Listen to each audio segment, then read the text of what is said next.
Alright, so here we have my W123 two-door coupe with the OM617 turbocharged engine in it. It is time to change the front crank seal. So to get to that, you can do it with only removing the shroud and things, but I'm going to make it easier for myself. Take out the condenser, fan and the radiator, so just so I can get to everything and see what I'm doing from the front. Takes a little bit longer, but a less stressful and less risk of stripping bolts and whatnot on the crank itself. So yeah, let's see how we go.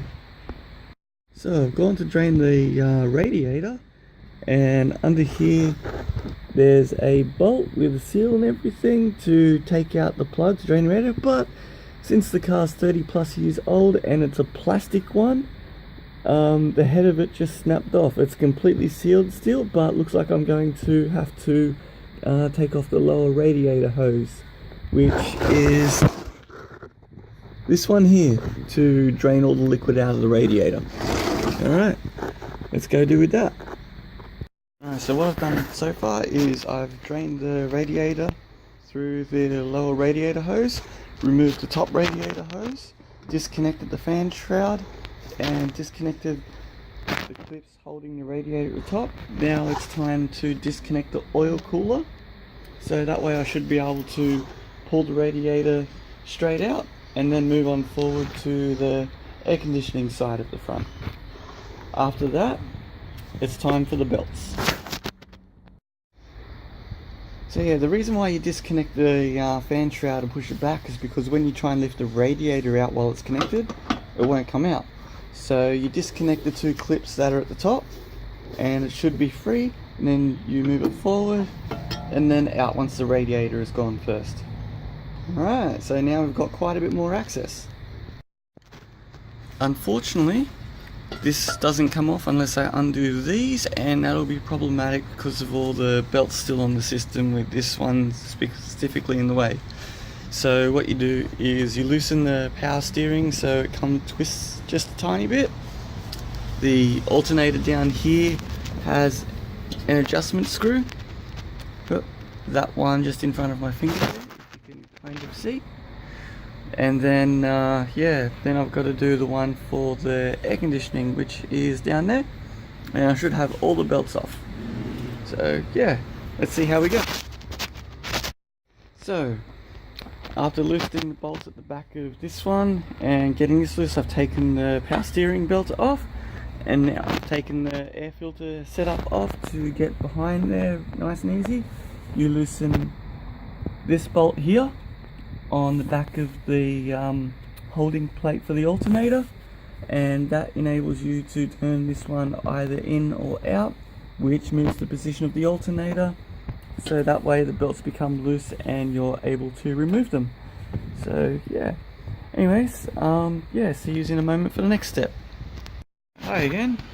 So the getting closer, the air conditioning one's being a bit of a pain, so we're going to move forward onto something else for the time being. Going to start taking out the condenser and the fan in front there, so we got straightforward access to the front pulleys. Alright, there is a couple of connections just down here for the hard lines for the gas, and then we got a couple of bolts through these and up on the top, and then we should be able to take it out completely.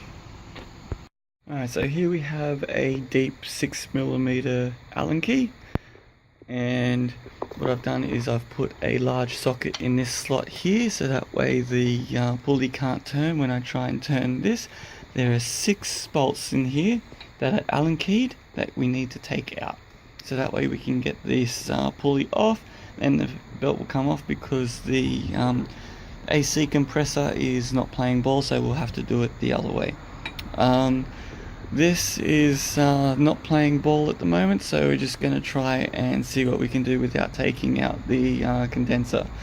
And I noticed this when I took the radiator off, so I'll have to fix those fins there as well. So to get access to the one that's rounded out in there, I'm going to have to disconnect these lines here. I've already done one, second one, and then take this one out. for that way I can get forward access into it. So as you can tell, I've got the fan and the radiator as well as the condenser out of the way. Let's get some light into there. So yeah. Oh, I've got two to go. The one on the left is all rounded out. I'll just get the one on the right. Hopefully it's only one, and then I have to drill it out, unfortunately. So yeah, we'll see how it goes. But as you can tell by the oil that's around, it is definitely the front crank seal that has been leaking everywhere. So yeah, oh, and you can also see the adjustment mechanism a little better on the alternator like this. Although the one on the air conditioning compressor, that one's been a bit more troublesome, so that's why we're leaving that belt on and just pulling the pulley off, and it should come with it. So yeah, see how we go. So yeah, with that one stripped bolt head, I think I'm going to call it a night, because the way to get it is to drill off the head and replace the bolt afterwards I pull the pulley off, but it's a little too late to make that kind of noise. So yeah, going to have a good opportunity to clean up the engine and all that sort of stuff tomorrow. Get the pulley off, change the front seal, clean up all the gunk that it's left everywhere, and that is the last leak in the entire engine. So yeah, and probably the entire car. Anyways, I hope everyone has a good night, and yeah, cheers.